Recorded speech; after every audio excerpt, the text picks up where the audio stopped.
Quand j'ai fait cette chanson, j'ai automatiquement pensé à ma maman, donc inévitablement à la vôtre aussi. Je me souviens, je devais avoir 7-8 ans, pas plus.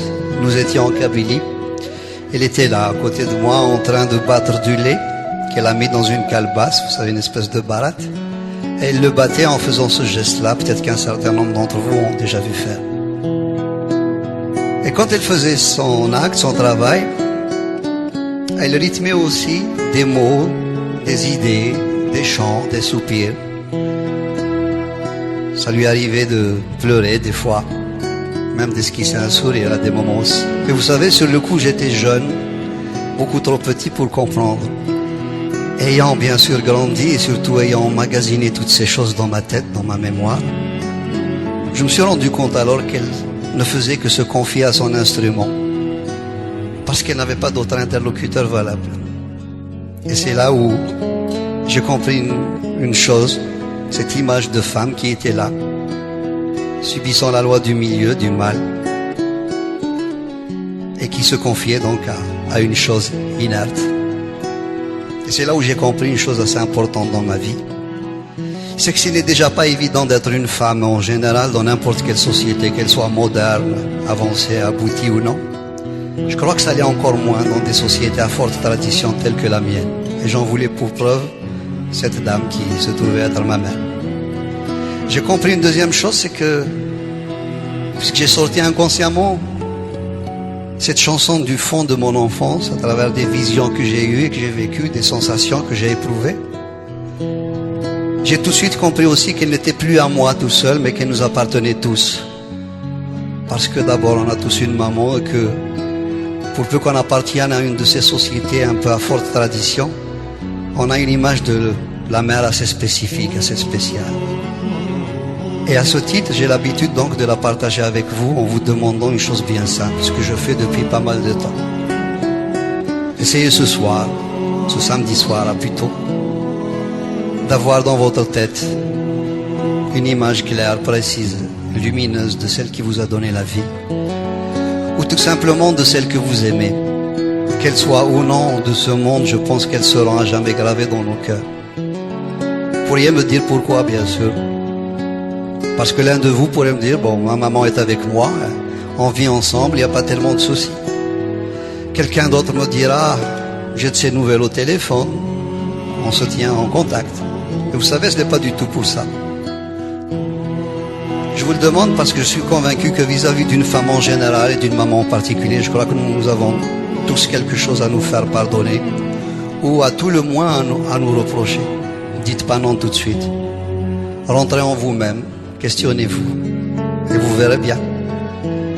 Laquelle ou lequel d'entre vous n'aura pas vu des larmes perler sur leurs joues, et surtout des larmes pour lesquelles nous avons une responsabilité plus ou moins directe, sans compter tous ces pleurs, toutes ces larmes qu'elles auront versées à notre insu, parce qu'elles n'auront pas voulu nous le montrer, soit par pudeur, soit par crainte de nous heurter, soit pour se dire, ma foi, bon, ces enfants, c'est moi qui les ai faits, si quelqu'un doit se sacrifier, autant que ce soit moi.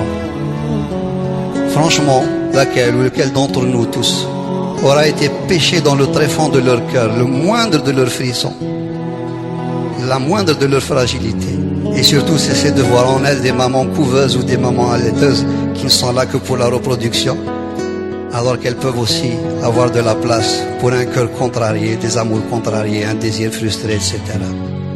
Et à côté de cette femme qui est la nôtre, j'aimerais avec votre permission que l'on y associe l'image de ces millions et de ces millions de femmes qui sont restées là-bas, de l'autre côté de la Méditerranée, et qui n'ont pas la chance de vivre des moments comme ceux de ce soir. Et là aussi, vous pourriez me dire pourquoi? Parce que, comme nous tous, il nous arrive de rêver, puis surtout de courir naïvement après nos rêves. J'imagine que si ce soir on se mettait à penser à elle, il sera inscrit quelque part en haut dans le ciel de Dieu qu'un soir de novembre, somme toute banale, dans une petite ville qui s'appelle Puteaux dans la région parisienne. Quelques centaines de personnes étaient là ce soir. Mais cette soirée banale devient exceptionnelle dans la mesure où ces quelques centaines de personnes, il n'y avait ni Marocains, ni Algériens, ni Français, ni Tunisiens, ni autres. Il y avait simplement quelques centaines de cœurs qui étaient là, les uns à côté des autres, prêts à sortir d'eux-mêmes ce qu'ils ont de meilleur en émotion, en amour, en tendresse. Et que dans un élan commun en pensant à elle, bien sûr, j'imagine une boule émotionnelle monter dans le ciel, traverser la mer et puis aller s'éparpiller en millions et en millions de petits morceaux, chaque petit morceau étant un tout petit peu de bombe dans leur cœur meurtri. Et c'est à ce moment-là où cette fois-ci, je suis sûr que ce n'est plus un rêve, on se dira dans un coin de ciel que ce soit là, dans cette petite ville de Puteaux, ces quelques centaines de gens ont fait quelque chose de magnifique. Sendou.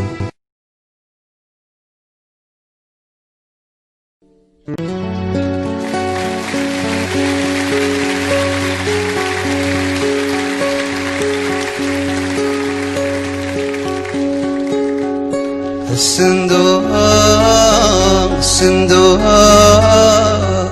تفكر دودي ذملا الصندوق الصندوق يا كنا نتشرب وقال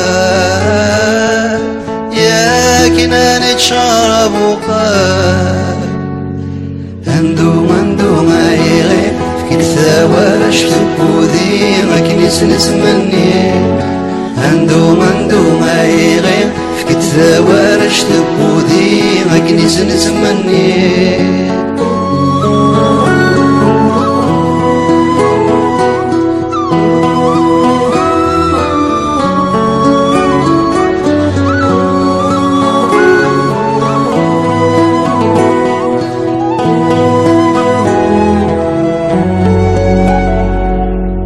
سيثي حزني فالسن ديك ما يسعي غضر بضنا ولما لزيت والسن الحفي الزوزني دشنا نوز دور من الناس سندو تقسيت وطراني الهوى يغينا دي يندو يفرو هذي يندو يفرو صلفض لي كبابينوها